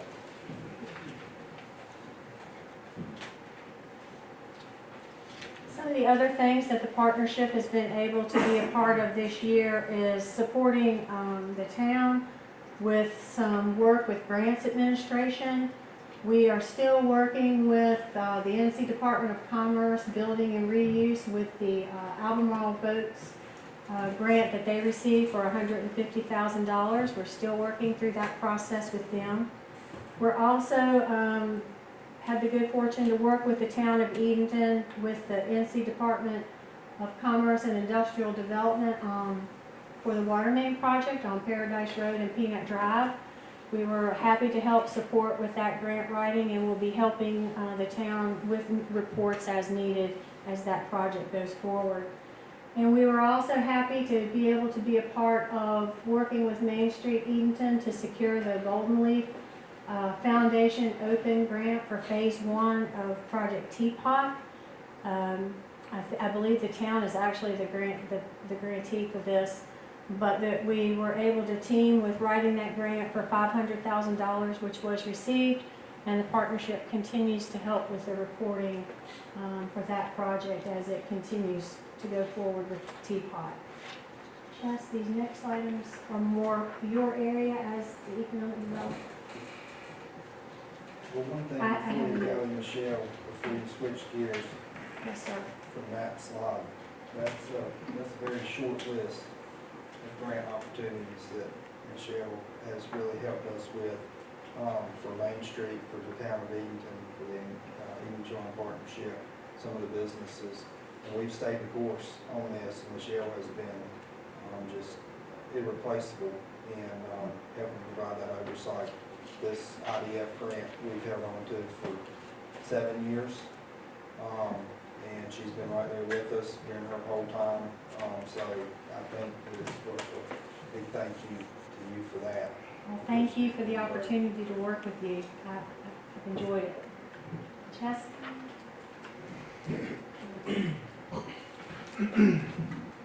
I'll kind of reiterate what Corey said. A lot of what we do upstairs couldn't be possible without kind of the whole team being in that one location, and that move upstairs has been huge, and just one yelling out the door, just going over your office with Michelle, Timmy, Susan, Arian, Robert comes up there, CJ now coming up there, being up there is awesome. We're all separate entities, but we all work to row the boat in the same direction. It's been great being up there. So a little bit of what the partnership's working on from the broader kind of scope outside of just downtown and broader Chowan County. One, already mentioned the second grocery store that we're working to go as an infill opportunity into the Edenton Village Shopping Center. So we're working closely with electricities as well as town and county to help put together, make it an attractive proposition for them to come here and make sure that they're successful and that we know this is a need that we see in our market and also a need that the residents are looking for. One, add a little competition to the current grocery market. Another kind of focus area for us that we see from a national and kind of national opportunity is this marine industrial base or submarine industrial base. The Navy can't really figure out how they want to brand it. It was the submarine industrial base, the SIB, it was the MIB, now it's back to the SIB. Which is the submarine industrial base. All that to say is that there's an effort nationally to kind of centralize and make sure that the whole supply chain for building submarines and aircraft carriers is built and manufactured in America. And that supply chain goes from massive Newport News shipyards all the way down to little widgets over in Washington. So Carver Machine Works, and he might be upset to say little widgets, they machine really high quality parts that then get shipped up to be installed in these components. So in North Carolina alone, there's 4,000 manufacturers that kind of fall into this DoD supply chain. Only think it's only 500 of them fall into the naval SIB or MIB kind of category. The North Carolina has a strong presence in Army, Air Force, Coast Guard, Marines. We do not have a very strong presence with naval kind of development or naval bases. You get Norfolk and Charleston, South Carolina, and it skips over North Carolina. So we see that as a big opportunity to, one, get those kind of those companies here that are going to hire 50 to 100 employees, provide high quality jobs, a better quality of life for those employees that don't have to commute all the way to Norfolk every morning, can stay closer to home, don't have to park a mile away. I did that for about 6 months. You park on base in Portsmouth, you got to walk a mile from your car to the ship and walk back, and you got to pay 4 tolls before you get home. Another one is Project Cajun. That's a larger kind of industrial project. We're very early stages on kind of discussing that and finding locations that might be suitable, but that would be a really cool national and international company that's interested in locating a facility here. Some of those I've already talked to. Another one that we think is very important, one in Edenton, Chowan County, but also nationally, is this workforce housing, or the accessibility of housing units. And so a lot of what the partnership's done is trying to align with the town's strategic plan and the county's strategic plan, and kind of help facilitate and make sure that those projects move forward. So we're working on the Coke Avenue project to help find a suitable use case for that site that provides single-family homes, townhomes, and multifamily that can come to market at an affordable rate, as hard as that is to say nowadays. Another thing that we work around, not just the new market tax credits, but there's a lot of federal tax programs that help incentivize developers to come and invest money in your community. And one of those that's was going to phase out this year in opportunity zones, and they've introduced OZ 2.0. So we're submitting one of our eligible census tracts, or we have one of our census tracts is eligible. We're submitting that to the state to hopefully be nominated and qualified as an opportunity zone, which would give developers a tax incentive to invest and build underneath the governor's priorities, which one of his priorities in the newly released strategic plan is affordable housing. We continue to grow, and I'll say this kind of more for the public, but we are designated as a hub zone. So if anyone's not familiar with that program, it's a federal program that gives DoD contractors priority when submitting bid packages for government work. If you're headquartered in a hub zone, you get put into a bucket. So contracts have to be awarded to a certain percentage of companies in hub zones, which are generally distressed communities. And those are no bid contracts. So this is more for the out there, if you're a DoD contractor and you want to kind of step up your contract competitiveness, we'll take you in Edenton. As well as free trade zones, which have become more of a, if you can imagine, more of a priority right now. We fall under the Port of Virginia's free trade zone. So any company that's doing import, manufacturing, and export, we have the ability to incorporate them into a free trade zone here in Edenton. And that, barring any questions, I'm happy. I know it's Any questions? late in the meeting. Thank you so much for everything. Yes, sir. you're Thank doing. y'all. We can see the very tangible results of what you guys are doing.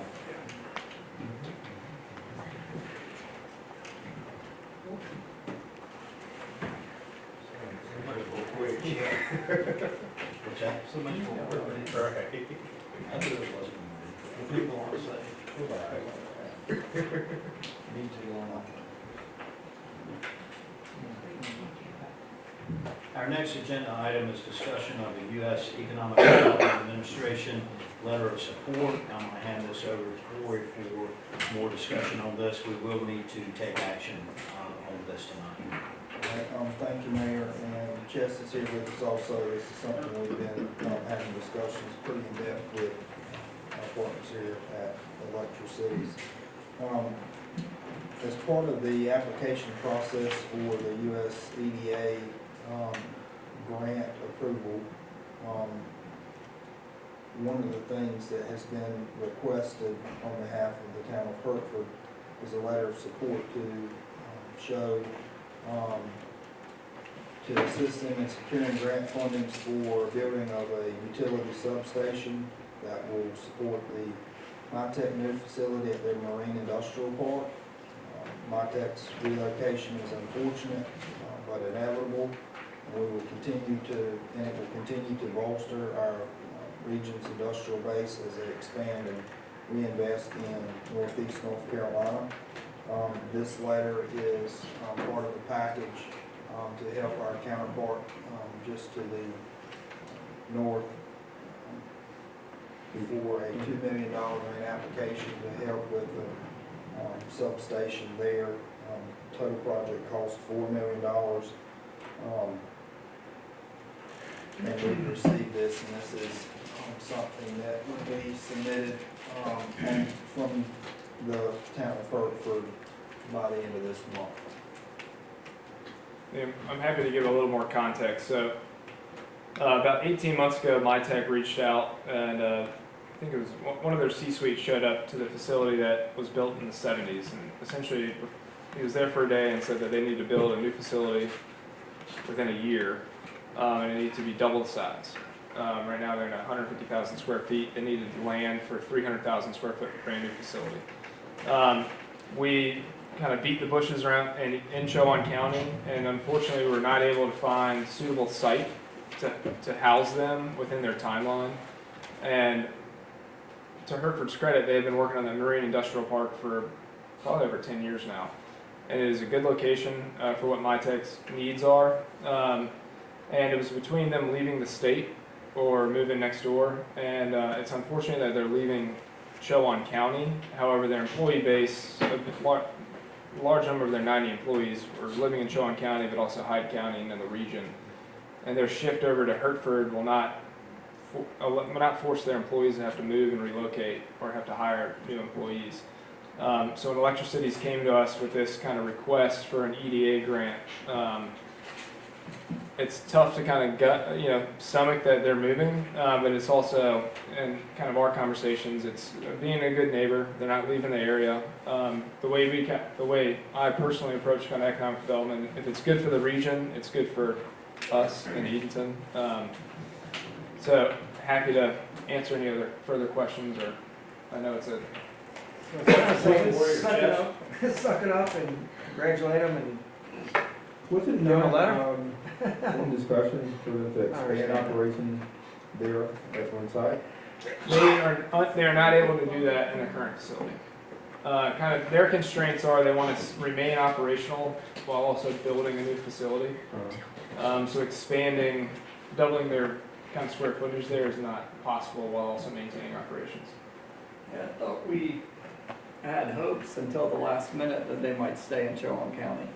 Yeah. We did. We continue to work on getting the land kind of just south of them on Midway Drive Correct, and under that's what control. the It's plan was. Yeah. it is the plan. We just How much? you need funding and yeah. How much did the county and town lose when we lost MyTech in terms of tax dollars and employees? So they have 90 employees, and like I said, I don't know the full mix on where their employee base lives. Some of them live in Chowan County, some of them live in Hyde, Terrell, commute in. My estimation is we will still service those employees as a trade area. They'll still come to Edenton to shop, to dine, to eat. Well, the biggest hit will be one to the tax base as well as they're a utility customer for the town. I'm all for being nice, but this group just left us, and we're supposed to tell them we're happy you're here. We wish you success in the future. We're even going to write you a letter. Does the letter make a huge difference in their search for this grant, or is it more goodwill from us? The grant is not to MyTech. The grant is to the town of Hertford, and basically building the infrastructure to support MyTech. We're gonna fit indirectly. Yeah. Well, yeah, I mean, the town, it'll help Hertford, certainly. I assume we're not the only ones writing this letter of support, or?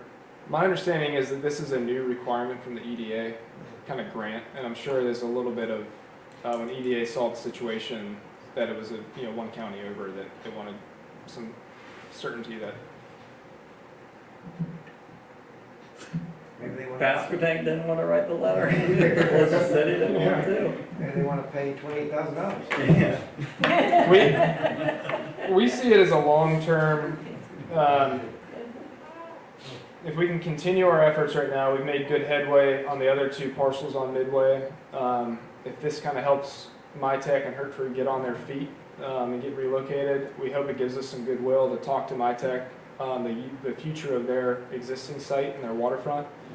And if we're able to recombine that entire property, I think it would be a very attractive, large site for future projects that we're. Are you working Having on that conversations. actively? Yes. Okay, good. So what you're saying is it would help us by having that relationship? It would help us have that They still relationship. own the property, I mean, they. Yes, they do. They own the sound side property and also the bar side that's already on the, I guess that's the same. That is correct, yep. So would they throw out 50 years of goodwill if we didn't sign this letter? That's not my decision to make. What are you thinking, Patrick? It doesn't sit great with me. The company we begged to stay left, took 90 jobs and all sorts of money, and now we're supposed to write a letter that benefits them. I understand where you're coming from and Corey's coming from, it just doesn't sit right with me. The letter directly or the request comes from Electricities, and Electricities, Carl Reese has made it very clear that he's in a tricky situation, that he works with the town very closely. He's been a great partner. He's also been a partner for Hertford, kind of getting that Marine Industrial Park built up and advertised. So he's very aware of the situation that he's in. And Carl is directly part of the conversations for our projects that we're working on. Not to put anybody on the spot, but are there other comments? One thing to note, I think when we look back at the last presentation, and think about the utilization of that site in the future and its proximity to a large site. A lot of the new employers that we really forwarded and successfully got here has been sitting around that military industrial base. And so I'm very optimistic in refilling that location in the very near future, while they're still in operation, while it takes over 24 months to build a new site. That's where, on the back side of this, we can have those conversations with MyTech's management, as well as Yeah. explore that site. MyTech's, they're moving, whether we're good neighbors about them moving. Unfortunately, we were not able to find them a location in the timeline that they needed to be on their development timeline. It's unfortunate. It is. I mean, they're gonna sell that property at some point. They're not just gonna eat it, correct? Correct. It's a positive for us. Are we far enough along in the discussion to entertain a motion from either side of the table here? I'll go with the masses, I don't care either way. Is that a motion? No. Okay. Do we have a motion from this side of the table? I would recommend the council to consider approving the letter as presented to allow us to start up another project, start up another courtship. Yeah, I'll make that motion. That's all we got. Okay, we got a motion by Councilman Dixon. I don't really want to, but I'm gonna do it. I'll second it if I can vote against it. The motion and the You second can just not gets it second it, forward and on it a, dies. and that does not bind you to any one vote, that just gets it to a vote. Well, second it so we can vote. Okay, we've got a motion by Councilman Dixon and a second by Councilman Sellers with his comments attached. All in favor of signing the letter that's been requested of us as presented, please signify by saying aye. Okay, we have, sounds like two, all not in favor of that, signify by saying nay. Nay. Nay. Okay, that motion fails by a 3-2 vote. Thank you, guys. We certainly understand the position that y'all were in. but thank you. Next, we move to our committee meetings. The administration committee is chaired by Councilman Miller. We give Councilman Miller our regards and prayers tonight. He's under the weather and couldn't make it. This agenda items will be handled by Manager Gooden and also Kristen Kirby, who is a law partner at the firm of Wire Woods. Is she present by Zoom? She's present by Zoom, but I'll get us started. So the inducement resolution that you see before you, we have been working with our partners, our bond counsel there at McGuire Woods. Kristen Kirby with McGuire Woods is going to be joining us. Kristen, can you hear us? I can. Good evening. Good evening. Thank you for being here. She can go through any of the additional statutory requirements or eligibility that the town has when considering something like this. This is an inducement resolution that would help TTG, Tyler Run Limited Partnership, an affiliate of Transcend Group LLC, in their request that the town issue a multifamily housing revenue bond in an amount not to exceed $15 million to provide financing for the acquisition, rehab, and equipping of Tyler Run Apartments, which is an existing 111-unit affordable housing development on Tyler Lane. The bonds will be used to finance significant renovations of the development. The construction scope budgeted over $85,000 per unit, which will provide comprehensive renovation to all the interiors, including new kitchen appliances, new bathroom fixtures, upgraded kitchen cabinets, countertops, flooring, drywall repair, repainting as needed, new LED lighting throughout. The renovation will also upgrade the existing buildings, systems, electrical and plumbing repairs as needed, improvements to the site lighting and updated security and surveillance. Community amenities will also be updated to include campus-wide wireless network made available to the residents at no cost to them, a revitalization and an expanded leasing office, a new community room, business center, exercise facility, a picnic area with barbecues, a new playground / top lot, community garden, as well as a dog park. North Carolina General Statutes does authorize the town to access all its powers granted to housing authorities under the North Carolina Housing Authorities law. This would allow us to be a what is known as a conduit bond issuer, to partner with this private entity to do this. This would be our really first chance at going through the process for a low-income housing tax credit project, which is something we've shared before. You know that there's a 4% non-competitive and a 9% competitive LIHTC program. Correct. This is something that's been very interesting to us and for our partners at McGuire Woods to bring this to us is very promising when we think about the process of learning the approval that's required. This is a request that has no legal responsibility or liability whatsoever for the payment or principal or interest of the proposed bonds, and the bonds will not affect the town's debt ratio or debt limits. Additionally, all the costs and expenses in connection with the financing of the development, including any fees and expenses from the town's council and bond council, will be paid from the proceeds of the bond by that company. Really for us, this is an extension of good faith to work with this developer to help them in securing the revenue bonds that are needed as part of the capital stack with the additional sources that are there. Kristen, did I miss anything?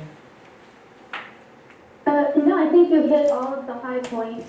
I'm happy to answer any questions, but again, as Mr. Gooden mentioned, in this financing, the town's acting as a conduit issuer, which means you issue the bonds, but the payments are made solely by the private company involved, so the town has no financial responsibility whatsoever for the repayment of the bonds. But the developer does need a governmental entity involved as the issuer of the bonds in order to use this type of financing and to receive the 4% low-income housing tax credits. And Kristen, two things I think will be worth sharing to council. One being that the town has the ability, when a project comes to light like this for this type of bonding, one, to look at the improvements to the site as well as some of the public safety needs, and help with recommendations, as what we've seen having this, these two properties in our town since its existence. And then also there is an administrative percent that the town is eligible to go after as a part of the ask for the administrative burden of these bonds. Is that correct? That's correct. It's not uncommon in this type of multifamily housing bond financing for the issuer of the bonds to charge a fee for their role in the transaction. Typically, we see that fee in a range of 1 to 1.25% of the bond amount. And as you mentioned, that's to sort of cover the town's administrative burden relating to serving as the issuer and going through the process with the bonds. So that's correct. And would that fee more than cover our time? I mean, do we know? I know what it'll That's the cover. 28,000 right there. We're gonna find that tonight. Yes. 20 to 25 years ago, I was told that a private individual bought this place. He did all this to it. He remodeled the whole facility. Has it been sold? Because I'm still trying to figure out where you're gonna get a community garden, a dog park, a picnic area with a barbecue pit in that section. They buying more land? They're buying both parcels and it is actively for sale, and the What you talking TTG, about, Parish Farm? the two parcels on the existing footprint, those are the properties currently for sale. Is there a portion of that that is open land? The site would include updated site design, which adds those amenities and some of the green space that is there kind of in the center of this But they got, location. you know, they got a little playground back there, but what I'm saying, where you can get a dog park, community garden, and all that stuff at, barbecue area. We haven't seen a site plan yet. This is the very first stage for us to continue working with the folks at McGuire Woods as well as this potential purchaser to. Chief, you ride out there, do you see that much room? No, sir, I just asked Chess the same thing. I've got a couple of questions myself, so. They have some land on the periphery. Huh? I'm looking at their GIS right now. There's some land on the parcel. There's additional open land. Mm-hmm. Where? On the backside of the, here, I can show it to you. Again, we haven't seen the site plan, but Yeah, if you They could got show no that, playground if you back could show there. that to him. Yeah. that's still part of their land, right there. So I imagine it's in this area. But And we gonna get a dog park, a playground, a garden, and all that in that little bit area?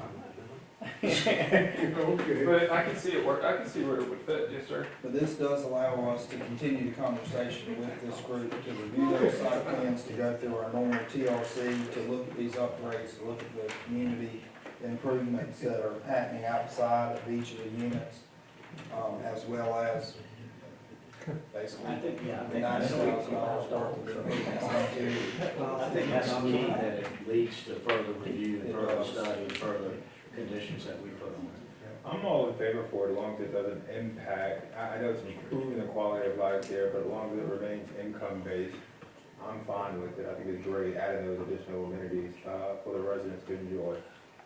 But this new purchaser, they're looking to remain income-based or affordable, is that right? Yes, this is one piece of the capital stack for this, this overall Oh, project. good. I think it's a great idea.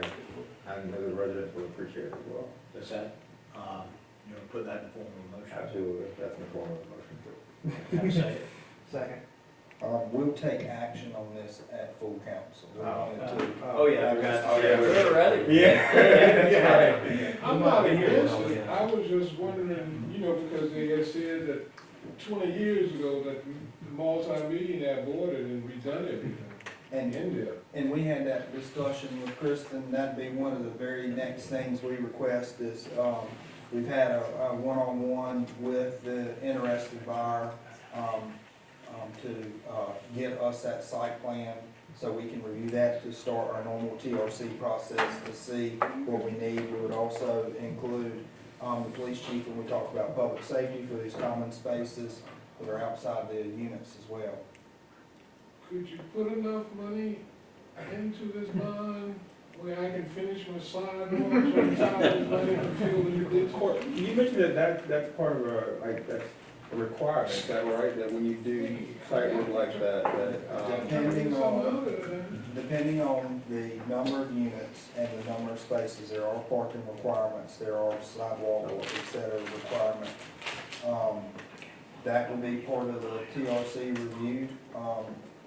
To answer your question about the sidewalk expansion, one of the things that we submitted earlier this morning, we are looking at that actively through CDBG for sidewalk, curb and gutter, to continue what we've started. And that's very much a part of what this upcoming budget includes. We know where we are with that federal funding by August 1st. And so, yes, we're still headed down that path. We'll really see some of those same improvements interior on this property. Yes, I would assume so when we talk about sight lines, when we talk about where the playgrounds are, where they're visible. That will be some of the things that we will share with this group when we really start critiquing that site plan. Because playgrounds every day is full of kids in that section and that complex is on Jackson Lane, playing in the playgrounds out there. So as soon as we get those site plans, we'll start more of that discussion. We'll take a full council consideration of this at our first meeting in June. It's a good plan, though, good plan. Okay, so we've got a recommendation to forward it to full council. Next, we got Councilman Dixon, Chair of the Finance Committee, putting forth a proposed budget planning schedule. You got that, Corey, you just tell them. So what we're expecting for this year's budget planning session with council by the 29th, we'll email council the proposed draft of the fiscal year 26-27 budget. Now that we have our insurance directive, we will reevaluate that. Our Budget Finance Committee working session will be June 2nd in the council overflow room here at the council chambers from 5:30 to 8:30. We'll accept public comment there as well as our June 9th meeting on the proposed draft at full council. And council will adopt the budget on June 22nd, and that will be effective July 1, 2026. That's the finance committee, you want to go nice and quick. Got the easy part. You're bragging about the easy part. The next committee is a Public Works Committee, and Councilman Costa and I have discussed a proposal that he has, as long as it meets with the approval of the balance of the council, and also CJ Jackson, and also our town manager. But I'm very, very interested in what CJ has to say, and I don't want to give him short shrift or short attention on what he has to say. With those opening comments, I'll hand it over to the chair of the Public Works Committee, Councilman Costa. We'll proceed. Okay. Short. All right, CJ, make us a promise, if you feel short-shrifted, come back and give us another presentation. But at this time, we're going to have a presentation of a GIS and mapping overview by Carlton C.J. Jackson, the Town of Eden's GIS and Special Projects Program manager. That's a mouthful, CJ. I'm gonna make this very short, sweet, to the point. If y'all have any questions, feel free to interrupt me. If not, you can swing by the office and I'll give you a crash course one-on-one with it. Since being hired, at, the beginning of the year, we've been going through trying to collect and compile all of the information that the town has into one database, more or less. Previously, David had some over at Public Works, Hunter's got some at the electric department, Dwayne had some for planning. So now we're trying to combine it all and put it all in one location. Briefly, since sidewalks was brought up, I'll show you this one really quick like. This is the program that we use in-house, still making some changes to it and getting it all up to speed. The green lines that you see here are your sidewalks. All these little orange dots, which is kind of hard to see on the screen, are your handicap ramps. We've been using interns and some in-house staff to go out and inventory these and take a look at them. So like this one here shows us that it does not have a handicap ramp. It does not have the truncated domes to make it ADA accessible. So we're doing an inventory of these, finding out where we need to have work done, what work needs to be done, and actually being able to quantify that. Again, this one here is our sidewalk. It tells us where it's at, the width of it, material, and if there was any issues with it. This one here, the condition is fair, which is pretty much anything that is not brand new or in critical condition. We've also been working on our, I think somebody had brought it at one point about trash cans. I think those are up here. Yeah. We've got those located downtown. They are kind of hard to see on this screen. But we have where they're located at, the type of can that it is. This one here is a black iron. So we can go through and actually quantify and tell you, hey, there's 32 trash cans, or there's 20 recycling bins throughout town, and where those are located at. So, is there anything particular that y'all have a question on? Do you- Try to make this very Do you short. wear glasses? Because pretty soon you're going to. I've been doing this all day. Yeah. I think one thing to show was there was questions about where we don't have sidewalks. That's been part of the data collection for this, has been to show our argument for CDBG funding on where there are voids, to try to get large quantities of those areas implemented with curb and gutter, implemented with sidewalks, implemented with ADA ramps at these crosswalks. And so, anywhere I think the aerial kind of messes this up. It'd probably be better just to look at a basic map. Anywhere that you don't see the green lines is basically a lack of sidewalks. And so for us, we can compare that to basically the lengths of street that we have, and we consider, do we do one side, do we do both sides, how many linear footages of curb and gutter is needed, is your curb and gutter there, is there crosswalks there, etc. So, this really helps us, visual aid for these grant applications. This goes a long way. What's the red? The red dots are the ADA ramps that we've inventoried so far. And it's not 100% complete, we're still working on the ADA ramps. The sidewalks, we're still missing some of this on Old Hartford. We're waiting for it to be finalized, so we can add that in there as well. But we've got a page set up for each one of the departments, water and sewer. We just got some of the information back from the AIA grant, the project that was done with it. So it shows our hydrant valves, our water lines, water valves. We've also got one for with hurricanes coming up.